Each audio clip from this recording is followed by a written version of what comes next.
Renungan pagi, Yesus nama di atas segala nama oleh Ellen G. White, 14 Desember 2024. Mari kita berdoa. Bapa kami yang di sorga, Allah pencipta langit dan bumi, laut dan segala isinya, Allah yang maha besar, maha kuasa, satu-satunya Allah yang benar, yang kami sembah selalu melalui anak-Mu yang tunggal, Yesus Kristus. Terpujilah Yesus, anak Allah yang maha tinggi, yang adalah pemimpin penderita bagi kami. Pada pagi hari ini kami bersyukur boleh bangun dan berbakti, dan sebagaimana membaca dan mendengarkan nasihat firman-Mu, kiranya ini menjadi pembaharuan bagi kami semua, agar teladan kehidupan Kristus menjadi bagian kami. Beserta kami sepanjang perbaktian ini, kehendak-Mu yang jadi. Ampun kami akan dosa dan salah, karena kami berdoa hanya dalam nama Anak Allah yang tunggal, Yesus Kristus, yang adalah Tuhan dan Juru Selamat kami. Amin. Renungan hari ini akan dibacakan oleh Saudara Jansen Siregar. Kepada Saudara Jansen, kami persilahkan. Selamat pagi. Renungan pagi tanggal 14 Desember tahun 2024 berjudul Pemimpin Penderita. Ayat inti terdapat dalam 1 Yohanes 2 ayat 2. Dan Ia adalah pendamaian untuk segala dosa kita, dan bukan untuk dosa kita saja, tetapi juga untuk dosa seluruh dunia. Contoh sempurna dari kasih persaudaraan Kristus bersinar dengan kilau yang tak pernah pudar dari kabut zaman. Selama hampir 30 tahun Yesus dengan kerja kerasnya setiap hari telah membantu menanggung beban rumah tangga. Dan sekarang, bahkan dalam penderitaannya yang terakhir, Ia teringat untuk menyediakan bagi ibunya yang berduka dan menjadi janda. Roh yang sama akan terlihat dalam setiap pengikut Tuhan kita. Mereka yang mengikuti Kristus akan merasakan bahwa menghormati dan menyediakan bagi orang tua mereka adalah bagian dari agama mereka. Dari hatinya yang penuh kasih, ayah dan ibu tidak akan pernah gagal menerima perhatian yang penuh perhatian dan simpati yang lembut. Dan sekarang, Tuhan yang mulia sedang sekarat sebagai tebusan bagi umat manusia.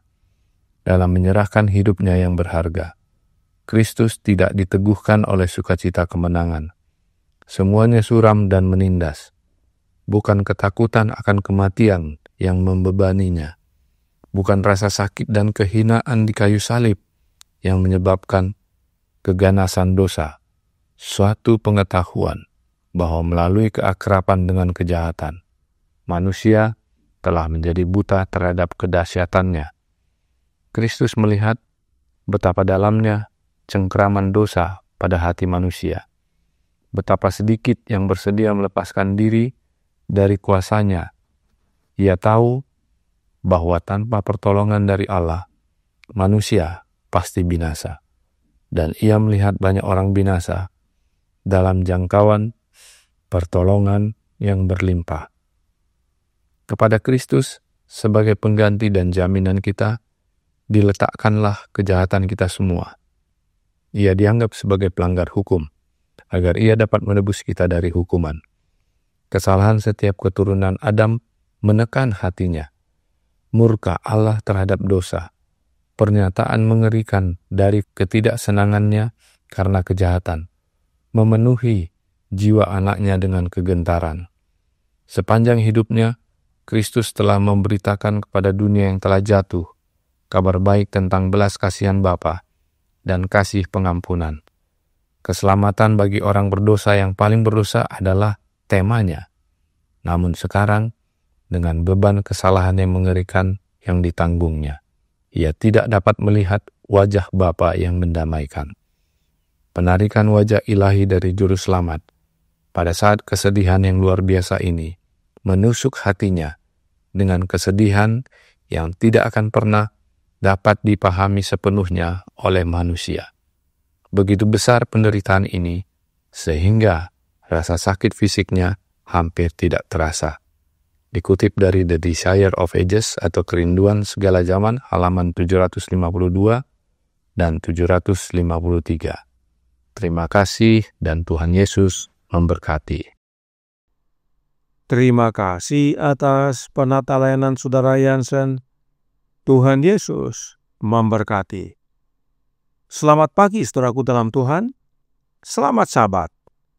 Berikut beberapa fakta kebenaran mengapa Yesus disebut pemimpin penderita. The Desire of Ages halaman 744 paragraf 1 berkata, sesampainya di tempat eksekusi, para tahanan diikat pada alat-alat penyiksaan.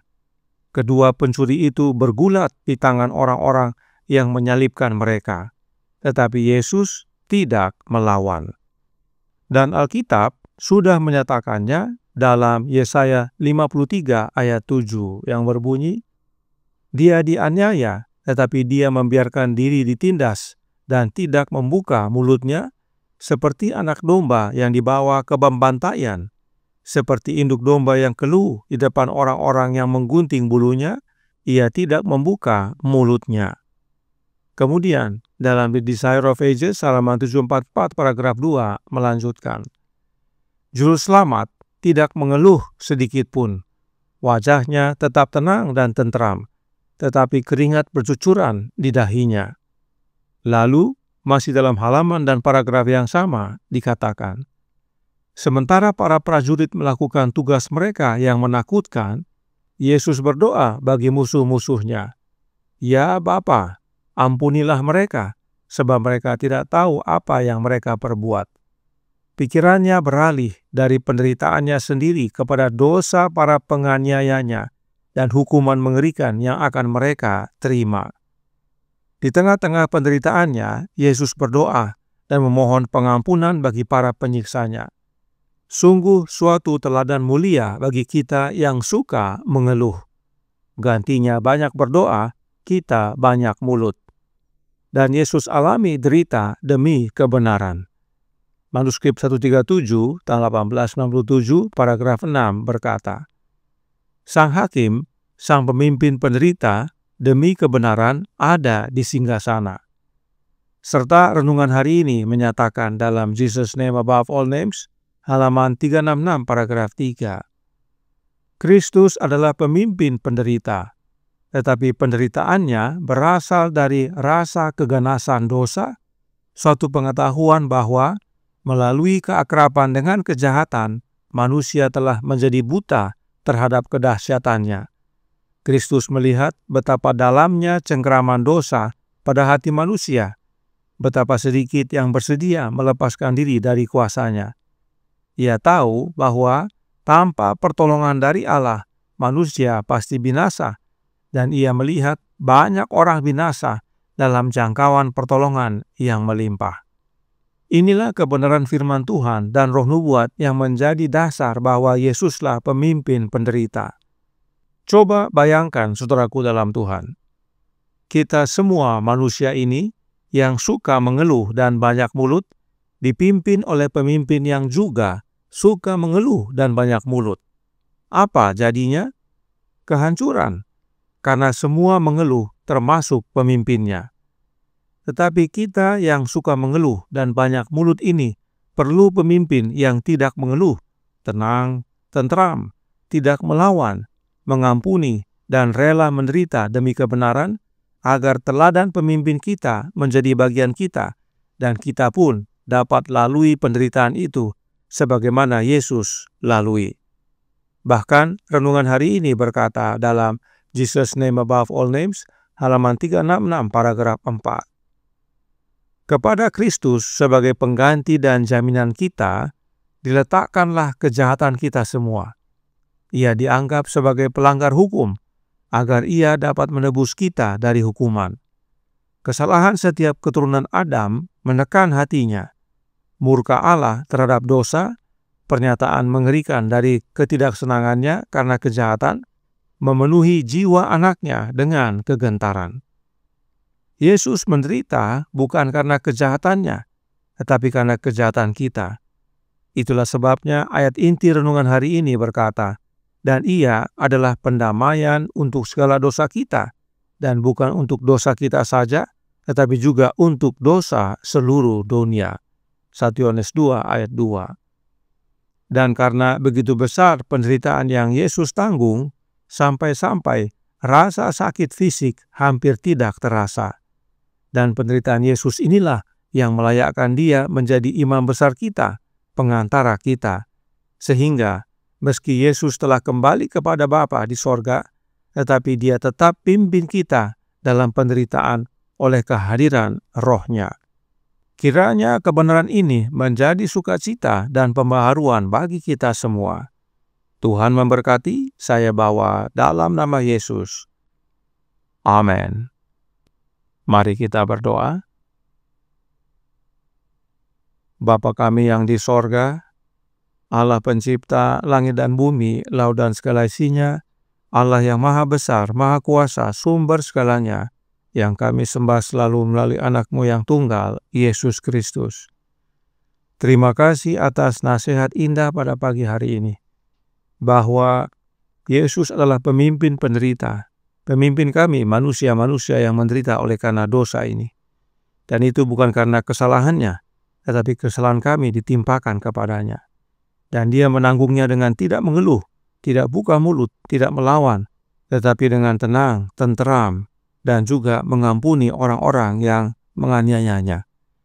Karenanya tolong kami ya Bapa, karuniakanlah roh anak-Mu dalam hidup ini, sebab hanya oleh kehadiran Roh Kristus maka teladan pemimpin penderita dapat menjadi bagian kami yang juga hidup menderita di dunia ini.